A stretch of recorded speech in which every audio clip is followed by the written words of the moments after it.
Good morning. We are joined by fitness guru Leanne Ellington, who's going to talk to us about fat traps. And we have warnings for everyone from chefs to at-home cooks to people who like to eat on the go, because there are things to look out for, these fat traps that sort of hurt all of us in the long run, right? Right, yeah. We all kind of are victim to falling into our habits, you know, and sometimes those habits can be conducive to fat loss, and a lot of times they can set us up to actually store fat. So even people who work out, right? You were saying? Absolutely, yeah. Because there's a right way to work out and a wrong way to work out for fat loss, and science is what dictates that. But so the first one would be workout related.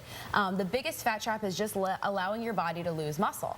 And remember, muscle is what builds your metabolism. It's what comprises your metabolism. So for every pound of muscle you have on your body, you're burning about 25 to 50 calories per day, just depending on your genetics, a bunch of factors. Sure. For every pound of fat on your body, 1 to 2 calories. So muscle is about 25 times more metabolically active than fat. It's what makes up your metabolism. So you lose a pound of muscle, and your body is not burning calories as efficiently. So you want to make sure you are giving your body enough stimulus to maintain and build your muscle, and the only way to do that is through strength and resistance training.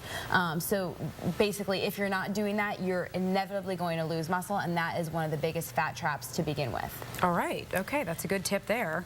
And then the snacking, you said, drinking your calories. Right. We're all guilty of that, going to Starbucks, grabbing a Snapple, getting some juice. Absolutely. But there's unneeded calories, right? For sure, for sure. And don't get me wrong, once again, everything in moderation, but you could easily go to Starbucks and get a 100-calorie beverage or a 500 calorie. Yeah, exactly. Calorie-free or 500, I'm sure there's even more, Add some, they have ones that you can add protein powder and bananas to, and you get it up to, 600 calories or so.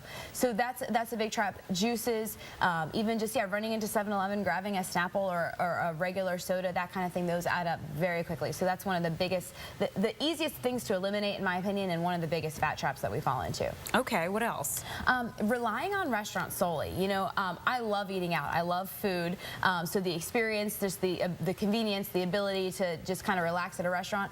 But you have to keep in mind that when you're going out to a restaurant, let's say a grilled chicken sandwich, for example, is going to probably be double the calories than it would if you made it at home. Because they probably throw it on the grill with some butter and olive oil and more salt than you usually would use, right? Exactly. I always say at a restaurant, I'm like, man, this is delicious. Why can't I make it this way at home? Well, it's because I usually don't cook with the materials that they're cooking with. And that's not always the case, but a lot of times you're going to find that you're going to be just adding on a lot of extra calories. Restaurants in general, especially relying on them for the main source of your food, is a big fat trap. And the last one, hanging out in the kitchen with the cooks and the chefs, is trying food before mealtime, right? Right, exactly. Especially if you're a baker, if you're making desserts, taste testing can be, you want to make sure it tastes great, right? But you also want to make sure that you're saving room for the actual meal. So a lot of people fall into the trap of tasting the food a little bit here, a little bit there, and then eating, not just modifying their portion size when they go to actually eat the meal based on what they ate while they were cooking it. So that can be a big trap. Just an easy way to do that is simply put a piece of gum in your mouth, or have somebody else come in the kitchen and taste your food for you and test it out. Oh my gosh, it's too hard not to lick that batter or eat that cheese or something. I know. But then just modify what you eat, or you once again make it your cheat meal,